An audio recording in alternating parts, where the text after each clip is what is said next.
வாழ்க வளமுடன். நன்றிகளம்மா, ஆரம்பிக்கணும். வாழ்க வளம். நன்றி அம்மா.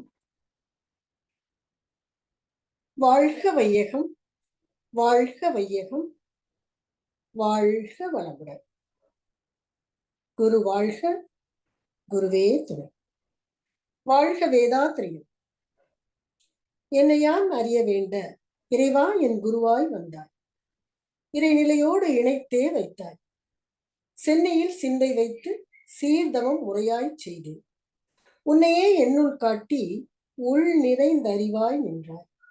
முன்னை சேர் வினை தூய்மைக்கே முயன்று அறநெறி வாழ்கின்றேன். வாழ்க வளமுடன்.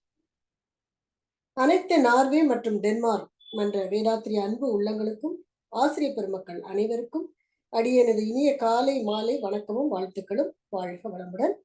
சென்னையிலிருந்து கோமதி சுப்பிரமணியம். முயற்சியும் விளைவும் என்ற தலைப்பின் கீழ் இன்று நாம் சிந்தனை செய்யவிருக்கிறோம். வாங்க சிந்தனைக்குள் செல்லலாம். தெய்வத்தால் ஆகாதெனினும் முயற்சி தன் மெய் வருத்த கூலி தரும். முயற்சி திருவினையாக்கும். முயற்சின்மை இன்மை புகுத்திவிடும். எண்ணிய முடிதல் எல்லாம் முயற்சியால் துண்ணி துணிந்தே செயல் என்று திருவள்ளுவர் 2000 வருடத்திற்கு முன்பே நிறைய குறள்கள் மூலம் முயற்சி என்பது அனைவருக்கும் வேண்டும் என்பதை வலியுறுத்தி சொல்லியிருக்காரு. அப்படிதானே? இது சத்தியமான உண்மையான வாக்கும் கூட. நாம் நினைத்ததை முடிக்க வேண்டும் என்றால் என்ன பண்ணணும்? நம்ம தொடர் முயற்சி செய்ய வேண்டும். முயற்சி மட்டும் போதாதுங்க. தொடர் முயற்சி செய்து துணிவுடன் செயல்பட்டால் விளைவு நமக்கு நிச்சயம் 100% நன்மையாகத்தான் இருக்கும். இதில் எந்தவித சந்தேகமும் இல்லை. உண்மைதானே? தடைகள் பல வரத்தான் செய்யும். ஆனால் அதையும் மீறி முயன்றால் அதுவே மனித வெற்றிக்கு மகா சாசனம் தரும் என்று பெரியவங்க எல்லாம் சொல்றாங்க. உண்மைதான். இதில் பெண்களின் கவனத்திற்கு ஒரு குறிப்பு. அவர்களது முயற்சிக்கு பார்த்தீங்கன்னா, அவர்களது முயற்சி அபரிவிதமான சக்தி உண்டு. அது அவர்களுக்கு யானை பலம் உண்டு என்று சொல்வார்கள். எப்படி யானைக்கு தன் பலம் தனக்கே தெரியாமல் ஒரு சிறு சங்கிலியில் சத்தியத்திற்கு கட்டுண்டு மனிதர்களுக்கு அடிமையாக இருக்கிறதோ, அதே போலத்தான் பெண்களும் அன்புக்கு கட்டுண்டு இருப்பர். ஆனால் அதிகப்படியான பெண்கள் மனவளக்கலை பயிற்சியில்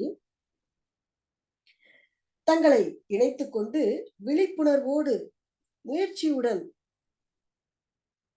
பயிற்சிகளையும் செய்து நல்ல விளைவுகளை வாழ்க்கையில் அனுபவித்து வருவது உண்மை. அதில் அடியேனும் ஒன்று. இந்த பிரபஞ்சத்தில் பார்த்தீங்கன்னா, நமக்கு வேண்டியது அனைத்தும் நம் காலடியிலே இருக்குது. நாம் என்ன செய்ய வேண்டியது? ஒன்னே ஒண்ணுதான். அதுதான் நம் முயற்சி. வெற்றியின் மூல ஆதாரமே முயற்சி தான்.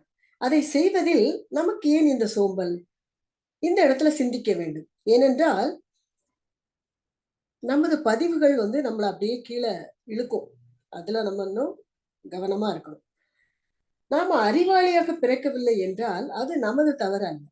ஆனால் நாம் அதிக முயற்சி செய்யாமல் இருந்தால் அதுதான் நமக்கு மிகப்பெரிய தவறு, இல்லையா? முயற்சிகள் தவறலாம், ஆனால் முயற்சி செய்ய கட்டாயம் நம்ம தவறவே கூடாது. முயற்சி செய்வதை விட இந்த உலகத்துல முக்கியமானது வேற ஒண்ணுமே இல்லைங்க. இப்போ நம்ம முயற்சி ஒரு வேலைக்கு அப்ளை பண்றோம்னு வச்சுக்கோங்களேன்.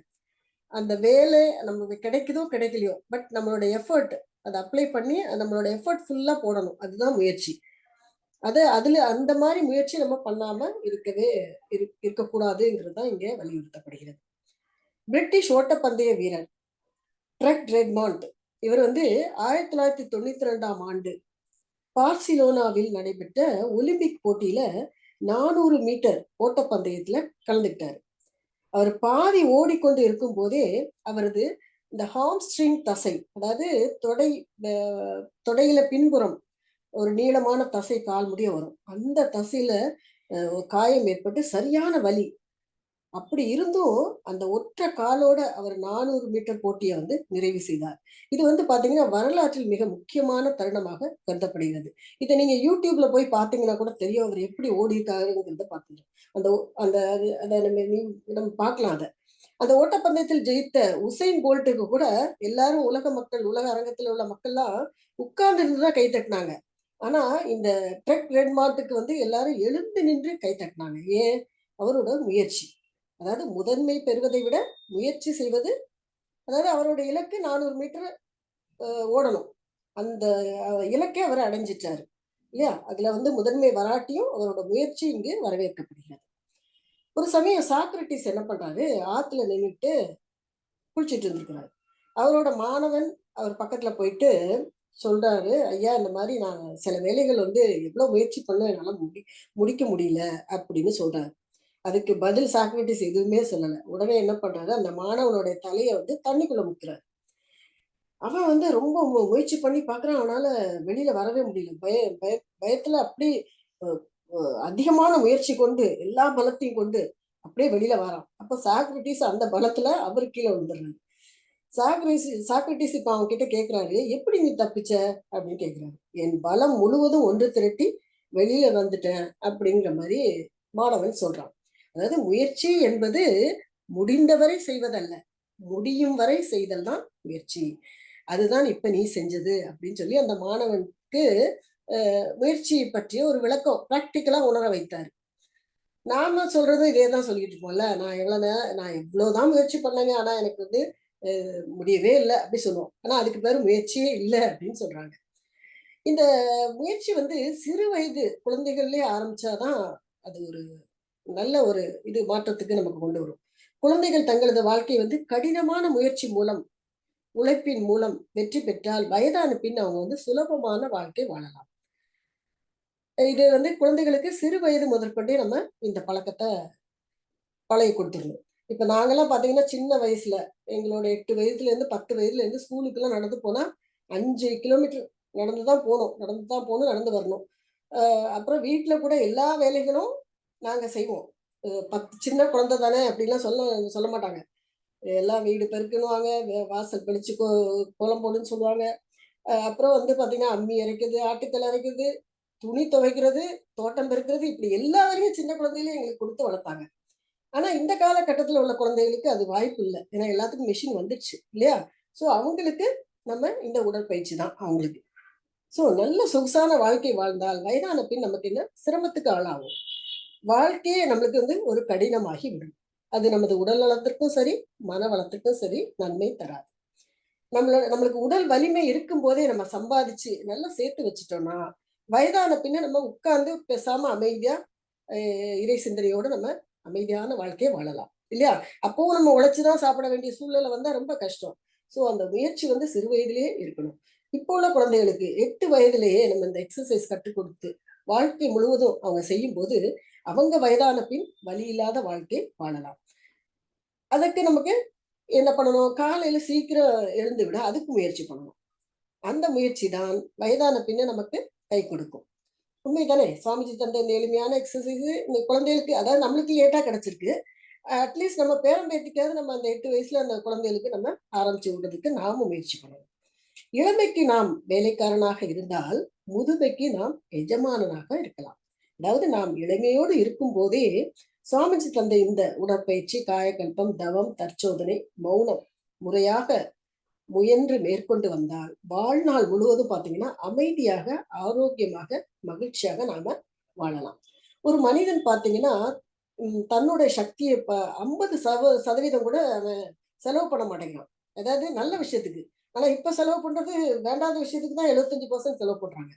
ஆனா அந்த மாரி 50% கூட நல்ல விஷயத்துக்காக செலவு பண்ண மாட்டேங்கிறாங்கிறத பெரிய பெரிய எழுத்தாளர்கள்லாம் காஃப் மேயர், எமர்சன்லாம் சொல்றாங்க. ஏன்னா அவங்க வந்து அவங்களோட ஆற்றல் வந்து வேஸ்ட்டா விரயமாகுது. அத வந்து முயற்சியில அவங்க வேற ஒரு நல்ல விஷயத்துக்குள்ள முயற்சிக்கு அவங்க பயன்படுத்த மாட்டேங்கிறாங்கங்கிறத அவங்க இங்க சொல்றாங்க. அ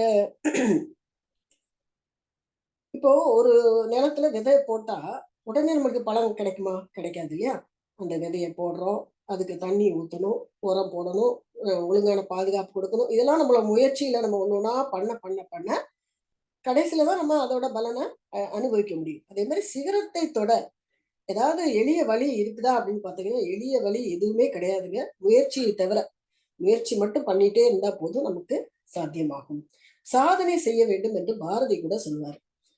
தேடிச்சோறு நிதம் தின்று பல சின்னஞ்சிறு கதைகள் பேசி மனம் வாடி துன்பமிக உழன்று பிறர் வாட பல செயல்கள் செய்து நரைகூடி கிளப்பருவம் எய்தி கொடும் கூற்றுக்கு இறையென பின் மாயும் பல வேடிக்கை மனிதரைப் போல நான் வீழ்வேன் என்று நினைத்தாயோ அப்படின்னு பாரதியார் சொல்லுவார். பாரதி சொல்லுவார். அதாவது பிறந்தோம், வளர்ந்தோம், சாப்பிட்டோம், தூங்கினோம், வயதாயிடுச்சு, முடியும் அடைச்சு போச்சு, தோல் சுருக்கமாயிடுச்சு, ஒரு நாள் இந்த உலகத்துல இருந்து நம்ம விடை பெற்றோம். இப்படி நம்ம வாழக்கூடாது. இது விலங்குகள் கூட இதைத்தான் செய்யுது. நாம் மனிதர்கள், ஆறறிவு படைத்தவர்கள் இல்லையா? நாம் நமது வாழ்க்கையில் முன்னேற்ற பாதையில் செல்ல முயற்சி நிச்சயம் வேண்டும். முயற்சி மட்டும் செய்துட்டே இருந்தா போதும், பலன் தானே வந்து தீருங்க. இதுதான் லா ஆஃப் நேச்சர். அடுத்து காலம், நேரம் ரொம்ப ரொம்ப முக்கியம். நாம் வாழ்க்கையை நேசிப்பவராக இருந்தால் காலத்தை வீணாக்க மாட்டோம். நேரத்தை உயிராக நேசிப்போம், மதிப்போம். அப்படிதானே? வாழ்க்கை என்பதே நேரத்தால் ஆனதுதான். கடந்து போன காலத்தை விலை கொடுத்து வாங்கும் அளவுக்கு இந்த பூமியில யாரும் பிறக்கல. அது பெரிய பணக்காரர்களாகவும் இருந்தாலும் சரிதான், அதானினாலும் சரிதான், அம்பானினாலும் சரிதான், யாரும் இதை பண்ண முடியாது. ஞானம் கருதினும் கைகூடும், காலம் கருதி இடத்தார் செய்யின் அப்படின்னு திருவள்ளுவர் சொல்றாரு. அதாவது காலத்தையும் இடத்தையும் அறிந்து முயற்சியுடன் செயல்பட்டால் உலகமே வேண்டும் என்ற அளவுக்கு பெரிய பெரிய செயல்களும் கூட சாத்தியப்படும். அதாவது தகுந்த நேரம், காலம், சூழ்நிலை அறிந்து செயல்பட்டால் எத்தகைய பெரிய காரியமும் சாதிக்கலாம். அதற்கு முயற்சி செய்ய வேண்டும் என்ற மனமும் நமக்கு வேண்டும். அப்போ விளைவு எப்படி இருக்கும்? நிச்சயம் வெற்றி தான். அதுல எந்த ஒரு மாற்று கருத்தும் இல்லை. உலகத்துல நாம எங்க இருந்தாலும் சரிங்க, எல்லாருக்கும் 24 மணி நேரம் தான். லண்டன்ல இருந்தாலும் சரிதான், யூஎஸ்ல இருந்தாலும் சரிதான், இந்தியால இருந்தாலும் சரிதான், எங்க இருந்தாலும் 24 மணி நேரம் தான் கடவுள் நமக்கு கொடுத்திருக்காரு. அதனை நாம் எப்படி பயன்படுத்தி வாழ்வின் நோக்கத்தை அடைகிறோம் என்பதுதான் முக்கியம். அதுதான் மனிதனின் வெற்றி தோல்வியை நிர்ணயிக்கிறது. அல்டிமேட் அதுதான் இல்லையா? காலத்தை எப்படி பயனுள்ளதாக பயன்படுத்துகிறோம் என்பதுல இந்தியர்கள் பாத்தீங்கன்னா, அவங்க கடிகாரத்துல அந்த மணியை மட்டும் தான் பாக்குறாங்க. இத்தனை மணிக்கு வரணும் அப்படின்னு தான் சொல்றாங்க. ஆனா ஜப்பான்ல மணியோடு சேர்த்து நிமிடத்தையும் சொல்லுவாங்க. இத்தனை மணி, இத்தனை நிமிஷத்துக்கு நீங்க இங்க இருக்கணும் அப்படிங்கிறது. இதே ஐரோப்பாவில மணியோடு சேர்த்து நிமிடம், வினாடியும் சேர்த்துருவாங்க. சுவிட்சர்லாந்துல இருந்து இப்போ ஜெர்மனிக்கு போகும் ட்ரெயின் பாத்தீங்கன்னா, ஒரு வினாடி நம்ம லேட்டா போனாலும் ட்ரெயினை நம்ம மிஸ் பண்ணிடுவோம். ஏன்னா நேரம் வாழ்க்கையில் மிக மிக முக்கியம் அப்படின்னு அவங்க கருதுறாங்க. 3 மணிக்கு எழுபவன் முனிவன், 4 மணிக்கு எழுபவன் ஞானி, 5 மணிக்கு எழுபவன் அறிஞன், 6 மணிக்கு எழுபவன் மனிதன், 7 மணிக்கு எழுபவன் எருமை என்று சொல்வார் எஸ்பி கலியமூர்த்தி ஐயா அவர். இதுல நாம எந்த கேட்டகரியில வாரோம் அப்படின்னு நமக்கே தெரியும் இல்லையா? வாழ்க்கையில் நாம் முயன்று முன்னேற வேண்டும் என்றால் அதிகாலையில் எழுவதுதான் மிகவும் நல்லது என்று பெரியவர்களும் சொல்றாங்க. உண்மைதான். ஆனால் சோம்பல் நம்மளை விடுதா? சோம்பல் எத்தகையது என்பதற்கு ஒரு சிறு உதாரணம். ஒருத்தன் தண்ணிக்குள்ள தவறி விழுந்துட்டான். நீச்சல் தெரியாது. எப்படியாவது வெளியில வர முயற்சி செஞ்சுட்டு இருக்க சமயத்துல பக்கத்துல கையை கால அப்படியே தொலாவிட்டு இருக்கப்ப ஒரு கல்லு மாதிரி ஒண்ணு படுது. சோ அதை பிடிச்சிக்கிறான். கரையில இருக்கிற மனிதர்கள்லாம் கத்துறாங்க, ஏன் அதை விடுறா விடுறா அப்படின்னு கத்துறாங்க. ஆனா இவன் ஏன் விடணும் அப்படின்னு கேக்குறான். நான் எனக்கு நீச்சல் தெரியாது, நான் முங்கிடுவேனா, அதனால பிடிச்சிருக்கேன். இல்ல விடுறா விடுறான்றாங்க. சரின்னு விட்டுறான், அதையும் விட்டுறான். திருப்பியும் கரையில இருக்கிறவங்க கத்துறாங்க, விடு விடு விடுன்னு. அப்போ இவன் சொல்றான், நான் அப்பவே விட்டுட்டேனே, நீங்க சொல்றதே விட்டுட்டேனே அப்படின்னு அவன் சொல்றான். அதுதான்டா இப்ப நான் விட்டுட்டேன், அதுதான் என்னை பிடிச்சிச்சு அப்படின்ற மாதிரி சொல்றான். ஏனென்றால் அவன் பிடித்திருந்தது முதலை. சோம்பல் பாத்தீங்கன்னா அத்தகையது. சோம்பல் நம்மை பிடித்து கொண்டு விட்டால் நம்ம எந்த முயற்சியும் செய்ய விடாமல் படுக்கையிலே அழுத்தி விடும். காலையில எந்திரிச்சு 5 மணிக்கு எக்ஸசைஸ் செய்யணும் அப்படின்னு இருந்தா கையை தானா போய் அலாரத்தை 5 மணிக்கு அலாரம் வச்சா அதை நிறுத்திட்டு தூங்கும். இதுலதான் நம்ம விழிப்புணர்வு தேவை. இதுக்குதான் நம்ம பயிற்சிகள் தேவை. இந்த சோம்பல் பழக்கத்திலிருந்து நம்ம வெளியில வர நம்ம பயிற்சிகள் பாத்தீங்கன்னா நமக்கு பேருதவியாக இருக்குங்க. அதே மாதிரி சோம்பல் அத்தகைய பவர்ஃபுல். வெற்றி பெற்றவர்கள்லாம் பாத்தீங்கன்னா அதிகாலையில் எழுந்திருக்கும் பழக்கம் உள்ளவர்களாகத்தான் இருப்பாங்க. வாழ்க்கையில கடும் முயற்சியில் வெற்றி பெற்றவர்களை நம்ம கேட்டு பார்த்தா தெரியும். அதாவது விடாமுயற்சியை ஒரு மனிதனை மனிதனாக ஆக்குது. உண்மைதான். முயற்சியுடையவன் தனது குறிக்கோளை நோக்கிய பாதையில் செல்லும் போது எந்தவித இடர் வந்தாலும் அதிலிருந்து சற்றும் விலக மாட்டான். இப்ப நம்மளே எடுத்துக்கோங்களேன், மனுஷன் பரிணாம வளர்ச்சியில நம்ம முன்னேறி நாகரிகத்தின் உச்சிக்கு இப்ப நம்ம வந்துட்டோம் இல்லையா? அது எல்லாமே நம்மளுடைய முயற்சியின் இந்த விளைவுகள் தான். இப்போ கற்கால மனிதர் பார்த்திருக்கோம் நம்ம. அவங்க எப்படி இருந்தாங்க? இப்ப மனிதன் வாழ்ற வாழ்க்கை எப்படி இருக்கு பாத்தீங்களா? எல்லாமே நம்ம முயற்சியில தான் நம்ம இந்த மாதிரி வந்திருக்கோம். இது நல்முயற்சியா இருந்து நம்ம நல்ல வினைகளை அடையணும். இப்போ பிறந்த குழந்தை பார்த்தாங்கன்னா, பிறந்த உடனே பாருங்க, அதோட முயற்சி அழுது அது தனக்கு வேணுங்கிற தேவையத கேட்குது. பால குடிக்கிறதுக்கு அது முயற்சி பண்ணுது, ட்ரை பண்ணுது.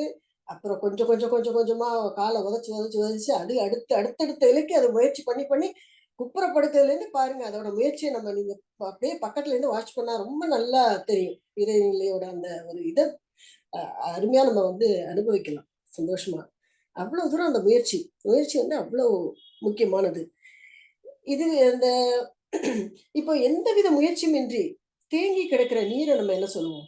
ஒண்ணுமே அது ஆக்ஷனே இல்லன்னா எப்படி சொல்லுவோம்? அது சாக்கடை. இப்படிதான் சொல்லுவோம் இல்ல? குளம், குட்டை இந்த மாரி உள்ளது. முயற்சியே பண்ணாம அப்படியே இருக்கும்.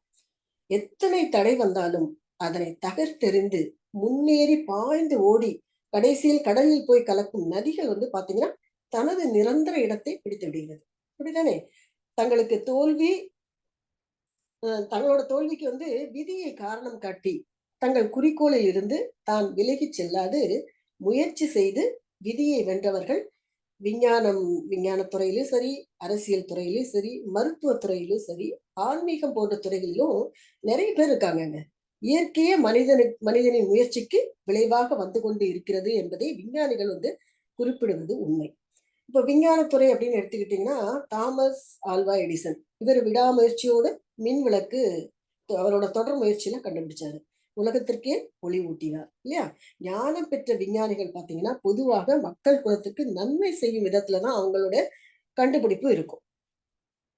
அதே மாரி பார்த்தீங்கன்னா, 1911ஆம் நூற்றாண்டு ரசாயனவியல்ல நோபல் பரிசு பெற்ற மேரி கியூரி அம்மையார்.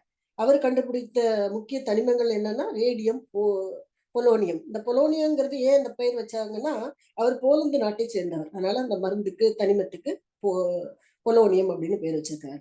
இவர் பார்த்தீங்கன்னா, மருத்துவம், அணு விஞ்ஞானத்திலும் தனது விடாமுயற்சியோடு தனது அர்ப்பணிப்பை மக்களுக்கு கொடுத்திருக்கிறார். அரசியல் அப்படின்னு எடுத்துக்கிட்டீங்கன்னா, மகாத்மா காந்திஜி, நேருஜி, காமராஜர் ஐயா, இந்திரா காந்தி அம்மையார், ராஜீவ் காந்தி இன்னும் பல தலைவர்கள் தங்களது விடாமுயற்சியால் நாட்டுக்கு நல்ல பல மேம்பாட்டுகளை செஞ்சிருக்காங்க.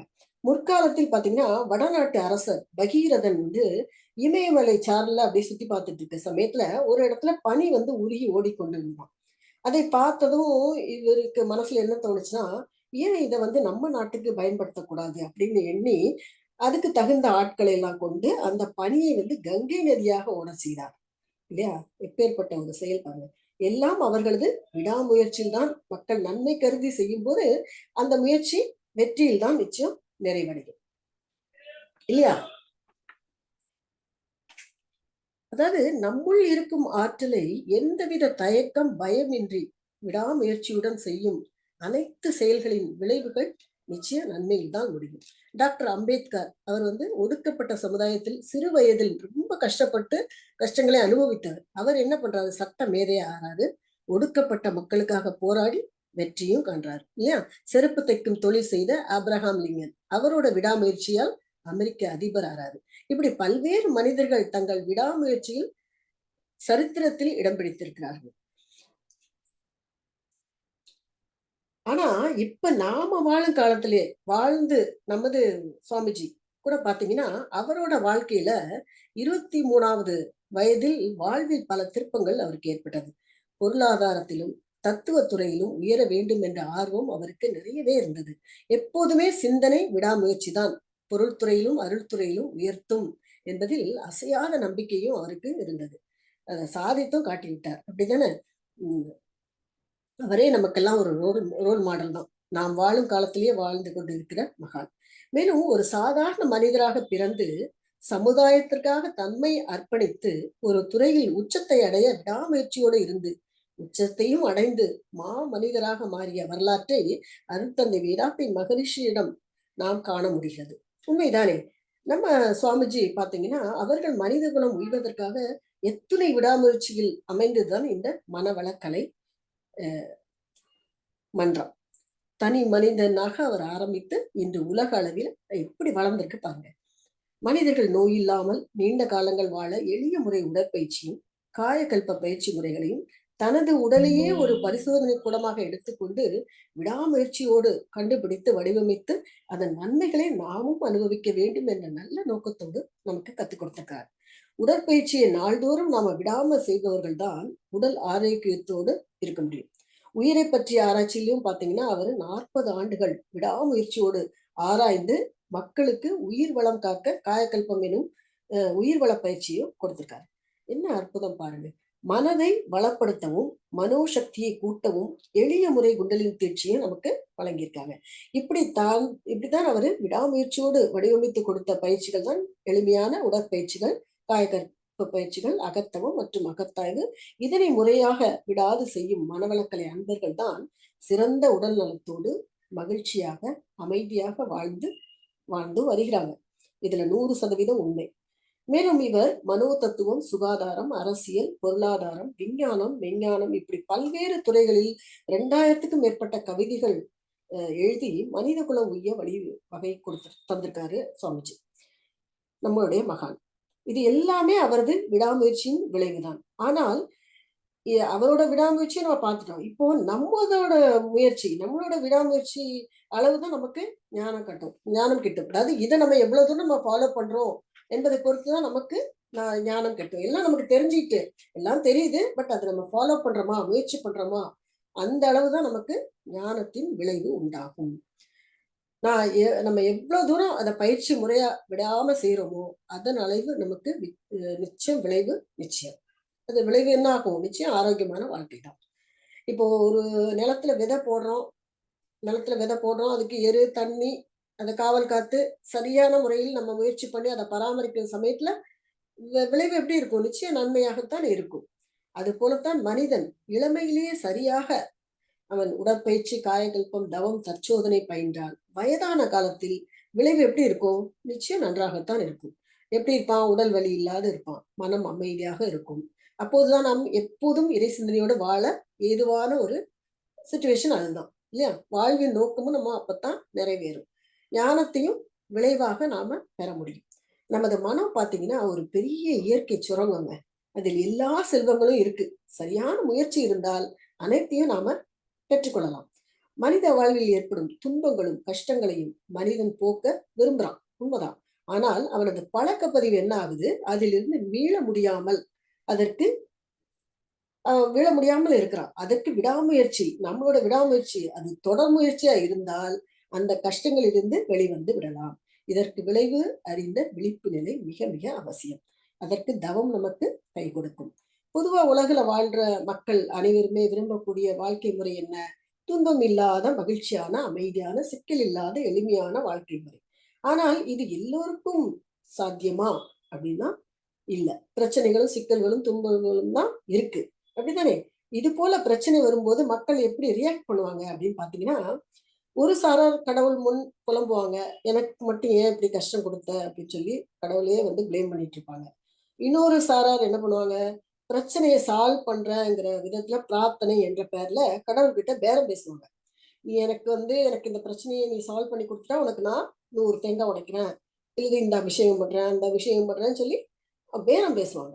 ஆனா ஒரு சிலர் தான் உண்மையாக பிரார்த்தனை செய்வார்கள். அவங்க பிரார்த்தனை எப்படி இருக்கும் அப்படின்னா, எப்படி வாழ்வது என்று தெரியாமல் தவிக்கிறோம், வாழும் வகை அறிந்து வாழ வழிகாட்ட நீயே ஒரு உருவமாக வரமாட்டாயா கடவுளே என்று ஆத்மார்த்தமாக பிரார்த்தனை செய்யும் மக்களுக்கு மகான்கள் வருகிறார், மகான்கள் பிறக்கிறார்கள். நானே கொஞ்சம் மெல்ட் ஆயிட்டேன், சாரி. இப்படிப்பட்ட பிரார்த்தனைக்கு பிறந்தவர்கள் தான் மகான்கள். மகான்கள் மனித குலத்திற்கு வழிகாட்ட இறைவனே எடுத்து வந்த உருவம். அப்படிப்பட்ட மகான் தான் நமது அருள் தந்தை அவர்கள் பாத்தீங்கன்னா நம்ம அனைவருக்கும் குருவாக வந்திருப்பது நாமும் நமது முன்னோரும் தாய் தந்தையும் செய்த புண்ணியம் அப்படின்னு சொல்லணும். அவர் அருளிய மனவளக்கலை பயிற்சிகளை, எளிய முறை உடற்பயிற்சி, காயகல்பம், அகத்தவம், அகத்தாய்வு மற்றும் மௌனம் இதனை தொடர்ந்து விடாமுயற்சியுடன் செய்து இதன் விளைவாக அமைதியான, ஆரோக்கியமான, மகிழ்ச்சியான வாழ்க்கையை பெறுவோம். மற்றவர்களுக்கும் இதனை பகிர்வோம். வாழ்வில் வளம் பெறுவோம், நலம் பெறுவோம் என்று கூறி எனது குரு சிந்தனையை நிறைவு செய்கின்றேன். வாழ்க வையகம், வாழ்க வளமுடன். நன்றி அம்மா. செவி மடுத்த அனைத்து வேதாத்திரி அன்பு உள்ளங்களுக்கும் நன்றியும் வாழ்த்துக்களும். நீங்களும் உங்கள் அன்பு குடும்பமும் அருட்பேராற்றல் கருணையினால் உடல் நலம், நீளாயுள், நிறை செல்வம், உயர்ப்புகள், மெய்ஞானம் ஓங்கி வாழ்க வளமுடன், வாழ்க வளமுடன், வாழ்க வளமுடன். வாய்ப்புக்கு நன்றி அம்மா. வாழ்க வளமுடன் அம்மா.